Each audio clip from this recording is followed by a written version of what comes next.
Ya pemirsa, tiga Srikandi ini akan bertarung memperebutkan kursi Gubernur Jawa Timur. Pasangan petahana kembali maju dalam kontestasi Pilkada Jawa Timur. Namun yang berbeda, kali ini PKB dan juga PDIP berpisah. Lalu akankah Jawa Timur ini masih milik Kofifa? Itu akan kita perbincangkan malam hari ini spesial karena kami akan menghadirkan untuk Anda tiga calon wakil gubernur yang akan bertarung di Pilkada Jawa Timur 2024. Sudah bergabung bersama kami di studio ada Mas Lukmanul Kakim. Selamat malam, Assalamualaikum Mas Lukman. Waalaikumsalam, malam Mbak Sehat? Sehat, Mas? Alhamdulillah. Dan juga bergabung melalui sambungan Zoom ada Mas Emil atau Cak Emil dan juga Gus Hans. Selamat malam Mas Emil dan Gus Hans. Assalamualaikum.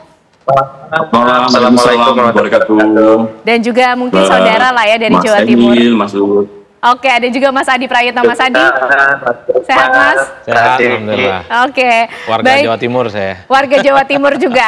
Baik, kita mulai dari Cak Emil. Mas Emil, ini nampaknya begitu yakin memenangkan Pilkada Jatim 2024 ini? Ya, semua yang mengikuti kontestasi tentu berangkat dengan semangat optimis, berangkat dengan keyakinan bahwa dari niat yang baik akan dicapai hasil yang baik. Jadi tentunya kami bersama dengan segenap elemen yang mendukung tentunya berdoa dan berikhtiar semaksimal mungkin. Oke. Perlu ada program-program baru nggak sih, Mas Emil? Kan kemarin sudah memimpin Jawa Timur bersama dengan Bu Kofifa sebagai petahana 2019 sampai 2024. Butuh jualan program apa lagi? Memang ada yang baru, Mas Emil? Begini, perubahan itu sesuatu yang berkelanjutan. Kalau kita tidak melakukan perubahan secara berkelanjutan, kita akan ketinggalan zaman. Oke. Jadi tentunya teknologi baru muncul, realita-realita ekonomi baru muncul, ada penyesuaian. Tetapi kami memang ingin menyampaikan bahwa mayoritas dari program-program yang diinisiasi, meskipun memang terdampak karena COVID-19, maka tidak sepenuhnya maksimal dalam katakanlah alokasi sumber daya yang bisa diberikan. Ini kemungkinan besar akan dilanjutkan lagi karena memang respon dari masyarakat juga alhamdulillah baik terhadap program-program tersebut. Oke, malam ini tuh seperti reuni ya Gus Hans, karena kalau kita lihat dulu 2019 itu kan Gus Hans jadi tim sesnya Kofifa Emil. Nah sekarang harus bertanding, sudah siap bertanding belum nih? Ya kita biasa-biasa saja lah, namanya juga dinamika politik dan saya kira saya dengan Mas Emil punya hubungan yang sangat erat dan sampai sekarang komunikasi tetap berjalan dengan baik. Bahkan seminggu sebelum keputusan ini Mas Emil malah mendorong saya untuk menjadi Bupati Jombang. Okay. Artinya memang ya artinya komunikasi saya, hubungan saya dengan Mas Emil sangat baik sekali. Tetapi ini bukan permasalahan personal kan ya, tapi ini ada sesuatu lebih besar yang ingin kita capai bersama-sama. Oke, didorongnya jadi Bupati Jombang, tapi malah jadi rival nih di Pilkada Jatim. Seberapa yakin kemudian akan bertarung dengan... Bukan rival lah. Oh, bukan rival ya, oke lah. Tapi kan kontestan lainnya lah kita sebut ya. Nah, seberapa yakin Gus Hans kemudian bisa mengalahkan Mas Emil dan juga Bu Kofifa yang dulu juga ikut diusung atau dibantu sehingga bisa memenangkan Jawa Timur? Ya, saya sih harus seperti halnya dengan Mas Emil ya, berawal harus dengan optimisme, dengan hitung-hitungan dan kalkulasi. Sementara apa yang saya pertimbangkan adalah ketika kita menemukan sosok yang pas menurut saya untuk di saat ini gitu. Kebetulan saya kemarin agak langsung menerima dengan keputusan dari teman-teman PDI karena kebetulan sosok yang akan saya dampingi adalah Bu Risma. Dan saya kira Bu Risma adalah the right moment in the right time ya. Artinya semua Srikandi ini adalah orang-orang baik, tinggal siapa yang terbaik di zamannya. Saya kira Bu Risma menurut saya cocok untuk saat ini. Oke, semuanya harus berangkat dari keyakinan. Kalau Mas Lukman keyakinannya apa kemudian? Iya, harus yakin. Kemudian yang membuat juga yakin juga untuk bisa bertarung di Jawa Timur yang katanya nih masih kuat nih Bu Kofifa sama Mas Emil di sana? Ya, yang pertama, Mbak Ken, Jawa Timur ini rumahnya PKB. Oke. Jadi di Jawa Timur ini PKB pemenang pemilu. Kita punya anggota DPRD provinsi terbanyak di Jawa Timur, artinya kita punya ketua DPRD Jawa Timur. Kemudian yang kedua, PKB memiliki infrastruktur politik yang lengkap dari provinsi, kabupaten, sampai ke level RT. Semuanya lengkap. Jadi kalau PKB dengan kapasitas yang besar itu, dengan DPRD seluruh kabupaten di Jawa Timur ada semuanya, tidak memajukan kadernya sendiri, rugi dong, kira-kira gitu. Itu yang pertama. Yang kedua, posisi PKB hari ini atau posisi kami, PKB sudah memilih untuk menentukan kadernya sendiri untuk berangkat. Saya bersama dengan Mbak Lulu Nur Hamidah, ini dua-duanya saya dan Mbak Lulu ini kami adalah ikhtiar daripada pleno DPP PKB yang untuk menjawab situasi Jawa Timur hari ini. Nah, apa yang harus dijawab? Yang pertama adalah bahwa Jawa Timur butuh regenerasi. Jawa Timur butuh pemimpin baru, Jawa Timur butuh pemimpin yang fresh, semangat baru, harapan baru. Kira-kira gitu. Kemudian yang kedua, kita juga punya tantangan di Jawa Timur, Mbak Ken, bahwa ternyata Jawa Timur ini angka kemiskinannya tertinggi secara nasional. Nah, ini provinsinya besar, tapi kalau ngomong jumlah angka kan besaran jumlah penduduk ada di Jawa Barat. Tetapi angka kemiskinannya ada di Jawa Timur tertinggi. Nah, ini PR. Sebagai kader kita nggak boleh diam diri. Sebagai warga Jawa Timur, kita harus cari solusinya apa yang terbaik buat warga masyarakat Jawa Timur. Itu bentuk kecintaan kami terhadap masyarakat Jawa Timur. Nah, nanti program-programnya tentu kami sudah siapkan. Boleh dijawab sekarang atau nanti nih? Nanti aja dulu. Karena nanti ada sesinya. Karena sebelum ke situ, Mas saya mau menyapa kawan-kawan saya dulu, boleh nih? Boleh. Assalamualamualaikum, Mas Emil dan Gus Han. Tapi udah sering ketemu nih pasti ya. Mas Lukman, tapi gini, kalau PKB kemudian mengandalkan kekuatan politik, biasanya juga kalau kita sering dengar PKB ini kan dijuluki partai koncone banteng. Tapi kok di kali ini memilih untuk berpisah? Ya, kan ini bukan perpisahan, ini itu persahabatan. Kompetisi ini kompetisi persahabatan, kira-kira gitu, Pak Gen. Jadi yang mau dipertarungkan itu bukan person atau partainya, tapi gagasannya, tapi idenya, kira-kira gitu. Baik. Mas Adi, gimana sih kalau melihat karakteristik pemilih di Jawa Timur ini, akankah kemudian yang kuat adalah yang memiliki modal dari partai politik, atau kemudian yang memiliki basis kekuatan sedari dulu di Jawa Timur dengan kelompok-kelompok agama begitu di sana? Ya, saya kira memang kalau kita bicara tentang pilkada, termasuk di Jawa Timur, saya kira instrumennya dua. Pertama, mesin politik itu tidak bisa dibantah. Apapun judulnya, konsolidasi dan pemenangan itu kan tidak terlepas dari jejaring politik yang sudah dibangun sejak lama. Cuman yang menjadi PR besar, apakah jejaring dan modal politik itu bisa dimaksimalkan ataupun tidak kan dalam pemenangan pilkada. Karena seringkali kalau ukurannya pileg, banyak orang yang bekerja hanya untuk dirinya kadang, dan untuk partai. Nah, kali ini seringkali karena yang maju itu tidak menyangkut caleg yang bersangkutan, seringkali semangatnya tidak sekuat waktu dia maju dalam pileg ya. Karenanya sekalipun PKB menjadi juara di Jawa Timur, ini PR terbesarnya apakah suara yang didapatkan 27 kursi, sekitar 4.500.000 kira-kira begitu, itu bisa dilipat gandakan sebagai modal untuk memenangkan pertarungan. Termasuk misalnya jagoan yang diusung oleh PDIP, Risma dengan Gus Han, ini kan suara runner up di Jawa Timur. Apakah basis kekuatan ini juga bisa dimaksimalkan, dikapitalisasi sebagai bagian untuk menantang petahana, ex-petahana, Hovifah dan Emil? Ini kan adalah modal sosial dan modal politik yang saya kira memang layak untuk diuji dalam pilkada. Nah, saya kira sebagai petahana Hovifah dan Emil, di mana-mana memang kecenderungannya di atas kertas selalu diuntungkan. Minimal dari segi popularitas, visi-misinya sudah dikenal, wajah-wajah dan namanya minimal terkonfirmasi ke masyarakat secara umum. Tapi memang dalam politik itu apapun masih mungkin terjadi, Ken. Jadi dalam waktu 3 bulan ke depan, saya kira peta politik masih cukup dinamis dan cukup kuat. Kenapa di Jawa Timur ini muncul nama-nama yang justru penantangnya dari kalangan perempuan, para Sri Kandi? Saya meyakini tentu ingin merusak dominasi Hovifah. Karena Hovifah selama ini kan seakan-akan penantangnya cuma laki-laki semua. Muncul Risma, muncul Mbak Lulu, ya tentu harapannya segmentasi dari kalangan pemilih perempuan khususnya tidak lagi terkonsentrasi di Hovifah, tapi ada di situ Risma, di situ kemudian ada Lulu. Kan tinggal diuji nanti di lapangan. Tapi yang kedua, instrumen bahwa suka tidak suka yang dilihat oleh pemilih itu adalah seberapa kuat dan seberapa disukai para calon secara personal. Disitulah yang sebenarnya akan menjadi penentu siapa yang akan memenangkan pertarungan di Jawa Timur. Gus Hans, ini kan berdampingan dengan Bu Risma. Kalau tadi Mas Adi bilang nih nampaknya para Sri Kandi yang lain juga maju untuk mulai merusak atau mungkin mengganggu ya popularitas Bu Khofifah nih di Jawa Timur. Itu kan juga yang dilihat oleh Gus Hans dalam mendampingi Bu Risma?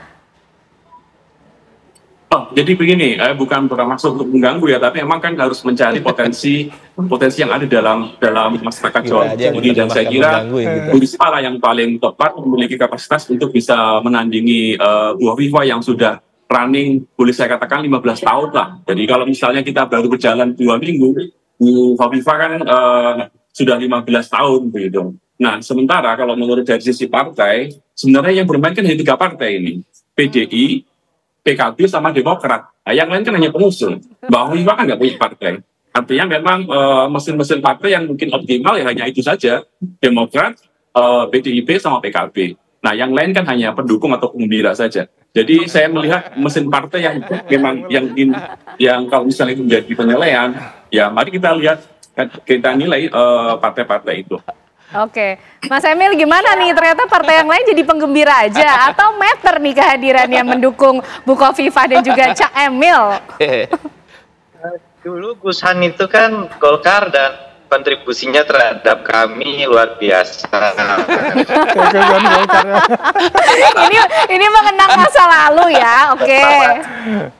Iya, kami memiliki pengalaman, punya sahabat yang luar biasa seperti Gus Han, yang tentunya sangat baik dalam melakukan support, dan hari ini pun kami justru berbahagia dan turut senang sebagai sahabat gitu, punya mitra demokrasi seperti Gus Han yang saya yakini juga beliau punya niat baik dan akan menjunjung demokrasi yang baik. Nah, sama dengan Mas Lukman ini, mungkin nostalgia saya dulu waktu mau maju Trenggalek ini juga dengan Mas Lukman, kita ini bersahabat lama juga. Jadi kita meyakini pilkada ini akan guyup rukun di Jawa Timur, semua punya niat baik, semua punya pandangan yang baik, bahwa ada perbedaan-perbedaan perspektif itu sesuatu yang lumrah menurut saya. Masih gitu ya untuk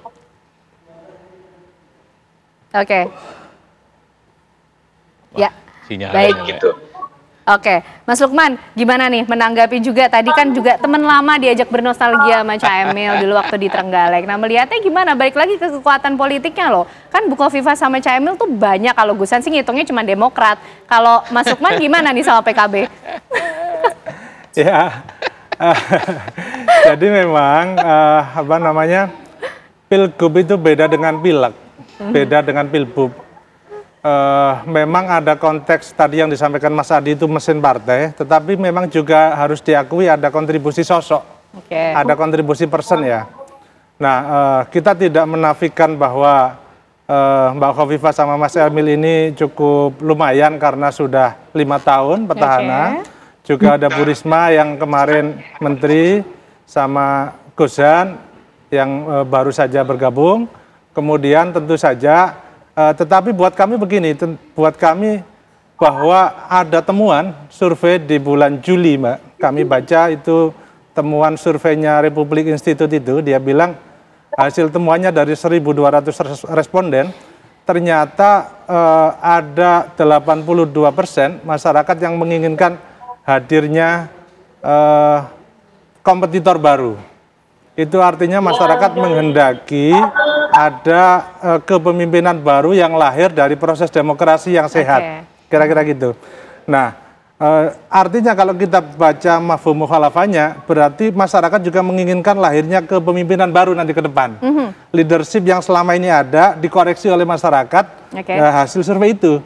Sehingga ke depan ini lahirnya pemimpin-pemimpin baru di Jawa Timur itu yang ditunggu oleh masyarakat. Kira-kira gitu. Nampaknya ini masing-masing cawagup mungkin bersama juga dengan cagupnya sudah mulai menganalisis apa sih sebenarnya yang dibutuhkan oleh warga Jawa Timur dalam memilih pemimpinnya. Betulkah menghadirkan sesuatu yang baru? Lalu apa kemudian yang ditawarkan? Usai jeda kami hadirkan untuk Anda pemirsa jawabannya. Baik, menarik nih kalau kita membahas mengenai pertarungan persahabatan lah ya di Pilkada Jawa Timur ini, kembali bersama dengan para narasumber, para cawagup yang nanti akan berkontestasi di Pilkada Jawa Timur. Mas Emil, ini tadi udah mulai disinggung-singgung nih, dibuka-buka sedikit oleh Gus Hans yang dulu sempat menjadi tim ses. Khawatir nggak sih berhadapan dengan Gus Hans? Kan dulu sempat menjadi tim ses. Pasti kan punya nih kuncian-kunciannya. Dapurnya bisa dibuka satu-satu nih. Gimana nih Mas Emil? Ya nggak apa-apa, memang kesempatan kampanye ini kan adalah untuk masyarakat melihat isi dapur ya. Itu juga penting. Tadi kan selalu ada dua sisi gitu ya. Kalau kita melihat progres itu kan dilihat titik sebelum dan titik hari ini sudah sejauh apa.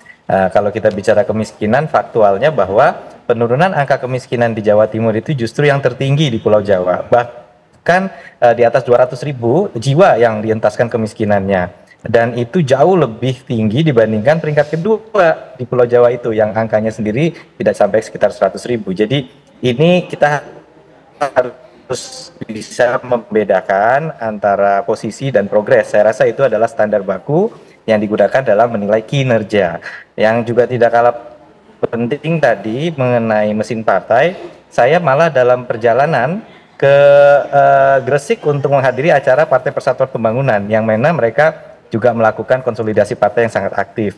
Belum lama ini PKS, Nasdem, jadi insya Allah seluruh elemen, Golkar juga, dan juga tentunya Gerindra, dan partai-partai non-parlemen juga sangat aktif. Seperti di Trenggalek ternyata sudah melakukan konsolidasi. Di Banyuwangi, Pak Sumail, DPR RI dari Gerindra juga sudah. Jadi banyak, mungkin kami sebutkan satu persatu. Nah, yang tidak kalah penting terkait survei tadi, justru survei November 2022 kami lakukan secara independen sebagai partai politik, Partai Demokrat, untuk menilai peta politik dengan lembaga yang memang sudah terakreditasi.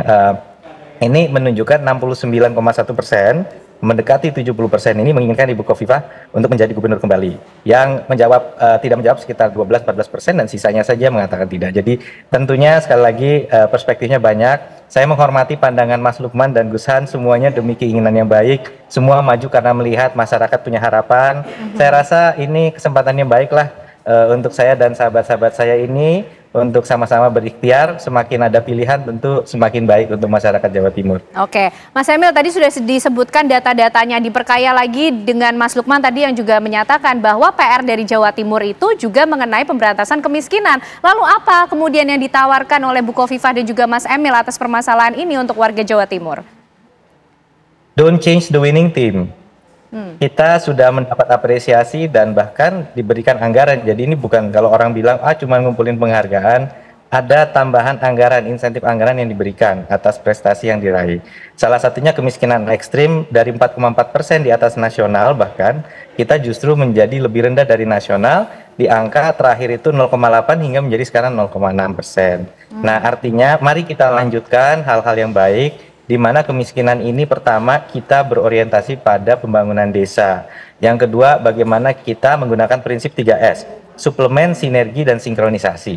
Ini sudah kita lakukan dengan baik pada saat era Kementerian Sosial waktu itu dipimpin Pak sebelumnya ya, Pusdati ini adalah Pak Mirza yang sekarang di Kementerian Kominfo. Kita bisa menyalurkan 1,4 juta tambahan bansos COVID dengan koordinasi WA Group dengan Dinsos seluruh Jawa Timur misalnya gitu. Nah, hal-hal seperti ini adalah bagian dari sinkronisasi misalnya. Lalu juga sinergi adalah bagaimana dinas yang berurusan kemiskinan bukan hanya Dinsos, tapi juga ada anti poverty program yang merupakan kelanjutan yang baik dari era Pak Dekarwo juga. Ini kita lakukan di setiap dinas seperti pertanian, kehutanan. Ini artinya urusan kemiskinan ini bukan hanya kerjaan dinas sosial sendiri. Jadi ini suplemen adalah melengkapi. Kita memberikan kepada lansia atau kepada penyandang difabel, sehingga apa yang sudah di-provide dari kementerian ini bisa dilengkapi bagi yang belum terisi, termasuk kepala rumah tangga perempuan. Nah, ini hanya sekelumit contoh bagaimana program-program kemiskinan yang diarahkan kepada tentunya mengurangi biaya hidup ini juga dan meningkatkan potensi pendapatan akan terus menjadi kunci dari pengentasan kemiskinan di Jawa Timur. Oke. Itu dari pihak Bu Khofifah dan juga Mas Emil atau Cak Emil ya tadi sudah menyampaikan klaimnya dan juga menyampaikan programnya. Kalau Mas Lukman tadi yang sempat tertahan juga Mas, apa kemudian yang ditawarkan untuk bisa menyelesaikan permasalahan ini? Ya, jadi angka kemiskinan tertinggi secara nasional ini tentu PR besar buat Jawa Timur karena seharusnya kita tidak lagi diskusi soal itu Mbak Ken. Seharusnya sudah kan selesai berarti Mas. Republik ini udah berdiri sebegitu lama, sudah merdeka sebegini lama, kok kita masih bahas angka kemiskinan yang itu tertingginya di Jawa Timur. Artinya dia perlu dievaluasi dong. Harus dievaluasi. Nah, ada apa ini? Wong APBD-nya juga tinggi, PDRB-nya juga tinggi, kan gitu. Ini kan harusnya berkorelasi langsung terhadap angka kemiskinan yang turun seharusnya. Tetapi yang terjadi kok ini masih tertinggi, berarti ada yang salah dalam pengelolaan budget polisi di Jawa Timur, kira-kira kan begitu. Nah, kami tentu memiliki program yang kami sebut yang pertama UMKM ini kita perlu 1 juta UMKM selama nanti 5 tahun ke depan kalau Lukman menang kira-kira. Nah, kita bikin namanya programnya 1 juta UMKM untuk masyarakat Jawa Timur. Kenapa UMKM? Karena gini, ini kita perlu program yang padat karya, bukan padat modal. Kalau PDRB ini kan padat modal nih, orang yang duitnya besar ditaruh di situ, bikin investasi, duitnya yang untung mereka. Tetapi kita tidak anti itu, kita perlu itu, karena memang itu penyumbang pertumbuhan ekonomi. Tetapi kita juga perlu segmentasi yang memang langsung bisa dirasakan oleh masyarakat kecil. Kalau kita cinta terhadap masyarakat kecil, kalau kita cinta terhadap wong cilik, maka seharusnya juga kita cari solusi. Apa masalahnya? Masalahnya kemiskinan. Oke, kalau gitu apa yang belum dilakukan oleh pemerintah sekarang? Mungkin sudah dilakukan, tetapi ada hal yang harus lebih besar dilakukan lagi. Salah satunya adalah kami menginginkan hadirnya 1 juta UMKM buat masyarakat. Oke. Masih ada lagi? Banyak. Oke, masih banyak. Itu satu dulu kuncinya Ya tapi udah, ya, oke, Mas itu Lukman dulu. ya. Oke. Oke, karena Gus Hans juga harus menjawab juga nih, biar adil semua punya kesempatan. Apalagi kalau tadi disampaikan harus ada yang dievaluasi, harus ada perubahan, Gus Hans. Kalau dari pasangan Bu Risma dan Gus Hans melihat apa yang kemudian harus diperbarui atau kemudian harus dirubah untuk menyelesaikan permasalahan kemiskinan. Karena kan Gus Hans juga udah tahu nih sebelumnya dapurnya Bu Khofifah dan juga Mas Emil gimana waktu dulu jadi tim ses. Jadi begini, kalau tadi Mas Lukman menanyakan kira-kira ada apa nih kok terjadi seperti itu, ya saya jawab, berarti ada yang kurang resik. Maka kita hadir di dalam konteks ini adalah membersihkan dari sesuatu yang memang menurut saya harus kita bersihkan. Artinya begini, bahwa di dalam pemerintahan itu kan sistem sudah ada, autopilot pun bisa jalan. Tetapi yang paling penting adalah political will dari para pemegang atau stakeholder atau pemegang kekuasaan itu, apakah betul akan menjalankan dengan baik. Bisa jadi polisinya udah baik, tapi karena ada faktor ketersandraan, ada karena faktor ketidakenaan dengan latar belakang dan sebagainya, membuat regulasi ini nggak bisa berjalan dengan maksimal. Maka dengan hadirnya kami, Bu Risma dan saya, tanpa ada barrier dan juga tanpa ada tanggung jawab kepada siapapun, kecuali kepada masyarakat, maka saya tidak ada beban untuk bisa menjalankan regulasi atau menjalankan keputusan yang sudah ada. Intinya pada political will kok. Jadi dan juga dari kebersihan hati dan juga ketulusan. Jadi masyarakat Jawa Timur itu yang dicari itu bukan orang yang mampu, tetapi lebih kepada orang yang jujur di dalam menjalankan amanah yang dibebankan. Oke, baik Mas Adi gimana nih? Mengamati sekaligus juga sebagai warga Jawa Timur ya, itukah betul yang dicari oleh warga Jawa Timur? Ya kalau kita mau jujur membaca angka-angka statistik ya, bahwa yang menjadi persoalan krusial di Jawa Timur adalah soal kemiskinan, pengangguran dan seterusnya. Termasuk akses terhadap pekerjaan itu menjadi penting kan. Tapi yang kedua sebenarnya antara visi misi dan bagaimana cara memenangkan pertarungan itu dua hal yang berbeda. Karena memang kalau kita membaca instrumen, misalnya soal model kampanye yang paling disukai oleh masyarakat di Jawa Timur kan cukup sederhana.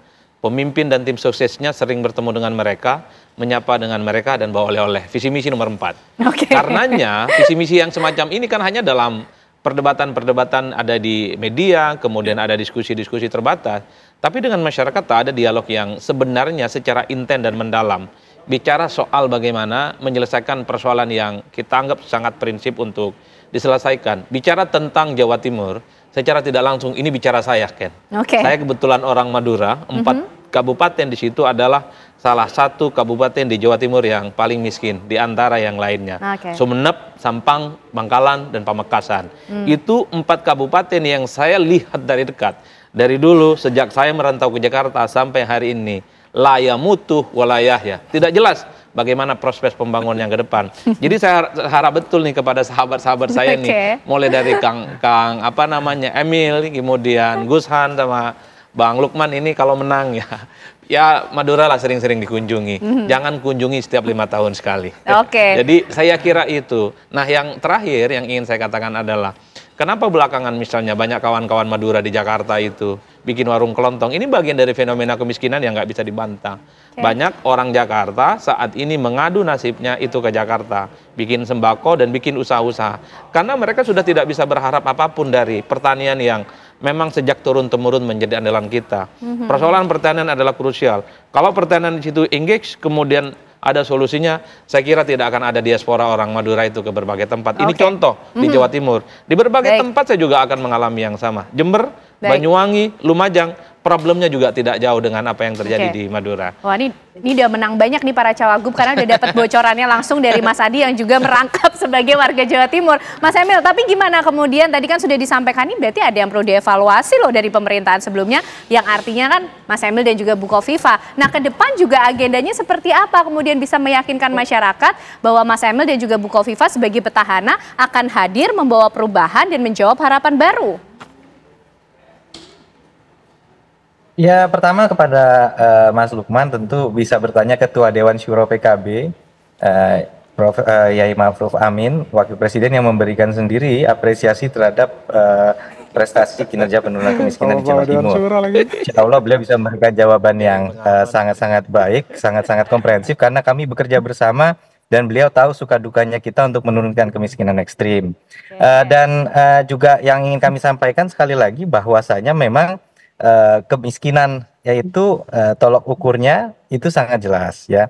Jadi kalau kita melihat bahwa progres ini adalah berapa jiwa yang dientaskan. Kita mengalami kenaikan yang signifikan karena COVID, tetapi sekarang pertama kali dalam sejarah menjadi single digit. Nah, tapi sekali lagi kami merasa evaluasi itu penting.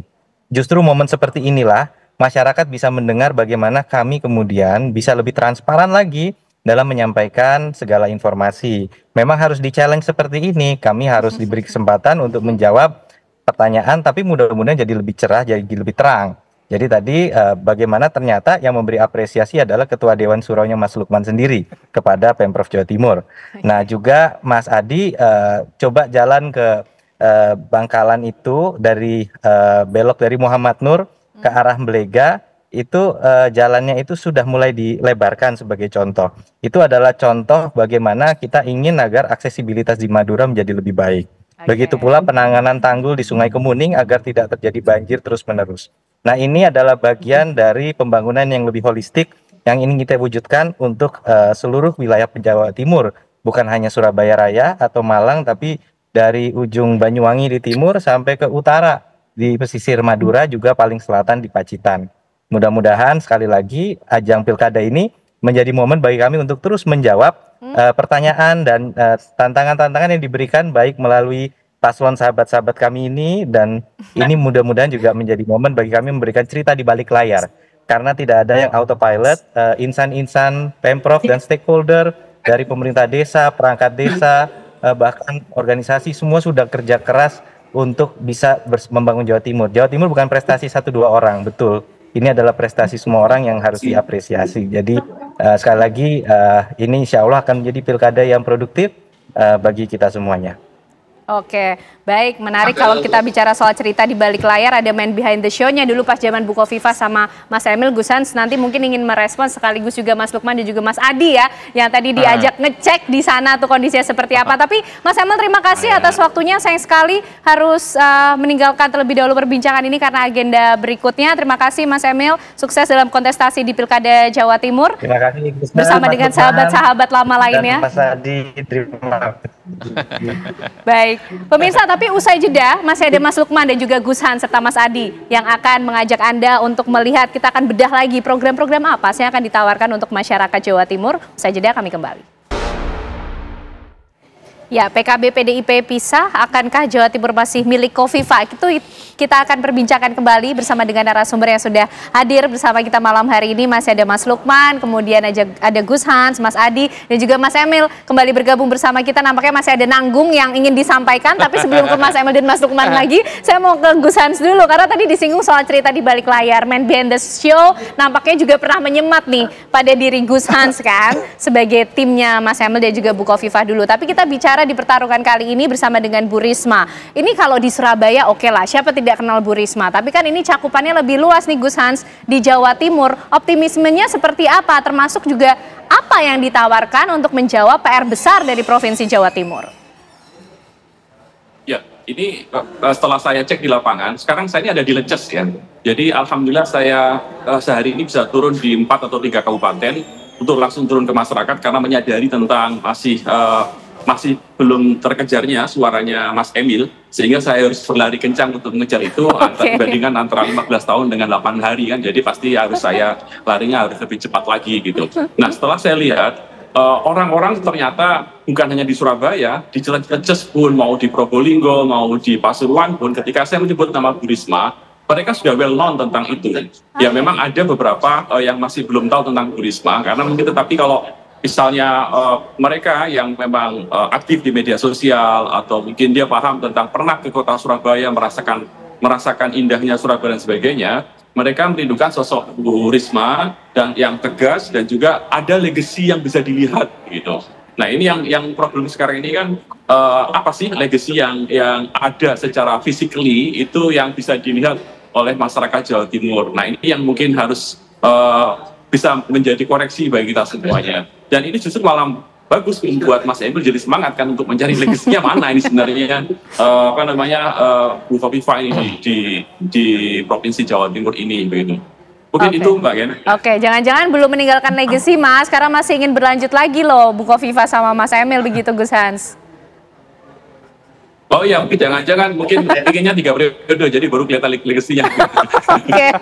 Oke, Mas Lukman, ini gimana nih? Ini menarik ya. Nih kita bertarung ide lah ya di Pilkada Jawa Timur. Tadi kan juga dari awal Mas Lukman yang cukup kencang menyuarakan mengenai kemiskinan di Jawa Timur. Tapi kembali lagi Mas, kalau kita bicara soal persen, kemudian modal untuk maju di Pilkada Jawa Timur. Oke, Bu Risma tadi lebih dikenal di Surabaya. Bu Khofifah dan Mas Emil juga punya rekam jejak yang cukup dikenal ya selama ini memimpin 5 tahun. PKB punya kekuatan modal politik, tapi jangan lupa juga Jawa Timur nampaknya organisasi keagamaan cukup kuat di sana. Nah, nampaknya PKB sama NU lagi nggak baik-baik aja. Ini cukup mempengaruhi nggak Mas Lukman? Atau ada modal lain yang bikin ya optimis aja lah maju di Pilkada Jawa Timur akan menang? Kalau saya sih memaknai kalau yang disebut oleh teman-teman ada problem itu hanya di elit saja di Jakarta. Oke. Grassroots-nya nggak ada masalah. Ya, clear ya. Kemudian yang kedua ini Pak Ken, saya ini alumni pesantren yang didirikan oleh pendiri NU. Saya alumni pesantren Bahrul Ulum Tambak Beras Jombang, juga alumni pesantren Dananyar Jombang yang didirikan oleh Kiai Bistri Samsuri. Dua-duanya saya pernah pesantren di situ.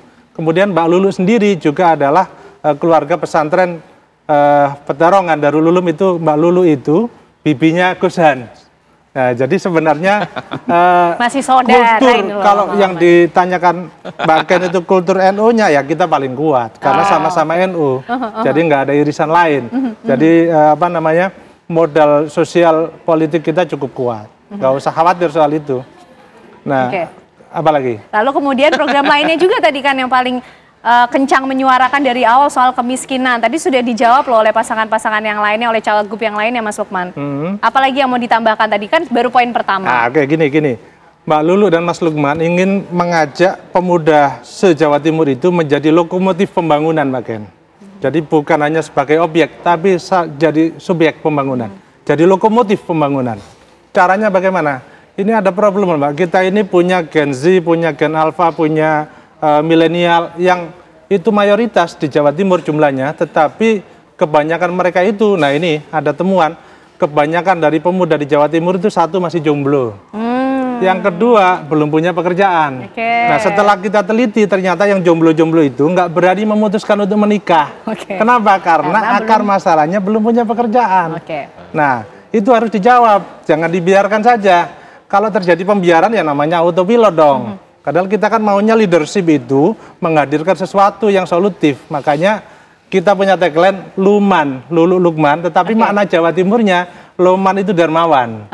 Nah, jadi leadership yang menghadirkan kedermawanan itu yang ditawarkan oleh Mbak Lulu dan Mas Lukman. Itu yang ditawarkan oleh Mas Lukman dan juga Mbak Lulu ya di Pilkada Jawa Timur. Mas Hadi, ini kalau flashback lah ya ke periode yang sebelumnya, PDIP sama PKB bersatu saja belum cukup kuat nampaknya kemarin mengalahkan Bu Khofifah dan juga Mas Emil. Nah, sekarang yang punya ceruk atau kekuasaan di beda-beda daerah ini kok malah pilih pisah. Ini gimana nanti potensinya kemudian untuk bisa menggoyang atau mungkin juga menguji kesaktian dari Bu Khofifah dan juga Mas Emil di Jawa Timur? Ya memang harus diakui di berbagai pilkada, petahana itu selalu diuntungkan, Ken. Minimal dari segi popularitas dan elektabilitas. Jadi investasi politik mereka panjang dibandingkan dengan yang lain termasuk para penantang.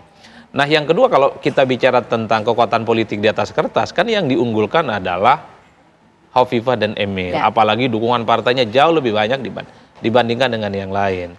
Tapi yang menarik itu karena memang ya penantang-penantangnya ini adalah partai politik yang selama ini ditengarai mesin politiknya cukup kuat dan solid. Dua partai besar. Kan saya tentu tidak ingin mematahkan semangat para penantang ini dong. Bagi mereka, siapapun yang diusung, ini ada Mbak Lulu kemudian dengan Lukman, kemudian Risma dengan Gushan, sebagai ikhtiar gitu ya. Siapa tahu mereka juga bisa merobek jantung kekuatan politik yang selama ini adalah menjadi basis kekuatan Hovifah dan Emil. Kenapa ada Risma? Tentu ingin menyasar kelompok-kelompok di luar NU, itu harus diakui. Kenapa ada Gushan? Karena tentu ada penetrasi di kalangan Nahdliyin yang selama ini memang akumulatif kepada Bu Hovifah. Kenapa PKB itu juga mengusulkan ada Lulu dan kemudian Mas Lukman? Karena memang di Jawa Timur harus diakui basis Nahdliyin itu kuat dan cukup solid dan cukup kuat. Jadi pertarungan di basis Nahdliyin ini yang saya kira juga menjadi bagian dari battleground yang saya kira juga akan dipertarungkan oleh masing-masing partai. Oleh karena itu dalam 3 bulan ke depan ya ujiannya adalah sejauh mana ketiga kandidat ini mampu meyakinkan pemilih. Udah itu saja kuncinya. Karena memang banyak sekali contoh kasus di berbagai tempat orang yang awalnya tidak diunggulkan, dinilai tidak kuat secara signifikan di survei, tapi kemudian mampu membalikan keadaan. Oleh karena itu bagi saya tanpa mendahului kehendak Tuhan bahwa siapa yang kuat meyakinkan pemilih dialah yang kemudian akan memenangkan pertarungan, itu saja. Baru setelah itu bicara visi misi tentang kemiskinan, tentang keadilan. Orang pemilih di Jawa Timur nggak bicara itu, Ken. Model kampanye yang disukai oleh mereka, ya sudahlah ketemu langsung dengan calon dan calon ngasih bantuan sosial dan sembako, dia akan dipilih. Oke, Mas Emil, itu tadi berbicara soal keyakinan ya, kalau kemudian petahana punya privilege, tapi jangan di atas angin juga, karena Gushan siap berlari lebih cepat, melompat lebih tinggi, Mas Lukman juga Mbak Lulu juga dengan kekuatan PKB, NU lebih juga gesit. Di sana, gimana? Lebih gesit juga katanya Mas Emil, gimana tuh menjawab lawan-lawannya yang dari sahabat lama ini? Ya, kami belum bisa mendengar suara Mas Emil. Bagus, ya bagus sekali. Kan memang ini artinya kan kedua sahabat saya ini menyuguhkan yang terbaik untuk masyarakat Jawa Timur. Ini memacu kami, tetapi di sisi lain memang kami merasa proses kampanye ini serasa saya balik jadi wakil gubernur lagi. Menurut saya apa? Bahwa keseharian kami ini memang dari dulu itu adalah bersapa dengan masyarakat pagi, siang, sore, malam untuk menyerap aspirasi, untuk kemudian juga merumuskan aspirasi tersebut ke dalam kebijakan yang lebih tepat sasaran. Tentu kita manusia tidak lepas dari ketidaksempurnaan, dan saya yakin pasti kedua kawan saya ini akan menggali ketidaksempurnaan tersebut. Apapun hasil pilkada ini, apa yang diperoleh secara faktual harus kita sikapi dengan kepala pikiran terbuka untuk kemudian menjadi perbaikan ke depannya. Tidak boleh kita anti kritik seakan-akan kita ini paling sempurna. Nggak ada kok. Kami ini masukan dari Gushan, Mas Lukman, ini justru menjadi momen untuk berbenah diri menjadi lebih baik. Jadi ini proses-proses yang sangat produktif. Kalaupun kami mengklarifikasi, itu bagian dari wujud rasa justifikasi terhadap kerja keras seluruh insan. Karena untuk menurunkan kemiskinan dan mencapai penurunan kemiskinan tertinggi di Pulau Jawa itu bukan kerja keras 2 orang Hovifah Emil. Kami harus mengapresiasi kerja dari semua elemen sampai ke pendamping-pendamping, sampai ke relawan-relawan. Dan tadi saya setuju Mas Lukman sampaikan mengenai kedermawanan. Ini juga yang menjadi semangat yang didorong sehingga Basnas ikut berperan memberikan zakat produktif untuk pelaku usaha ultramikro. Tapi seperti disampaikan Mas Adi tadi, kami setuju betul bahwa ini juga kesempatan untuk terus bersapa dengan masyarakat, karena meskipun kami sering turun, banyak tugas administratif yang mengikat kaki kami harus berada di meja, karena tidak ada yang namanya tata kelola pemerintahan tanpa proses administratif. Jadi dibagi waktunya, tapi kali ini tentunya lebih banyak kita berada di jalan. Mudah-mudahan nanti kalau ketemu Gushan, ketemu Mas Lukman, bisa ngopi bareng kita. Ya kan, seperti masa-masa gitu. Siap. Ngopi bareng, tapi sebelumnya harus berdebat dulu ya untuk menyampaikan ide, tapi ya gagasannya ya. Baik, terima kasih Bapak-Bapak semuanya malam hari ini sudah bergabung bersama kami untuk membahas bagaimana Jawa Timur yang lebih baik lagi. Mas Lukman, Mas Emil, Gushan, Mas Adi malam hari ini sudah bergabung di Apa Kabar Indonesia Malam. Selamat bertarung tentunya, ini pertarungan persahabatan ya nanti di Pilkada Jawa Timur.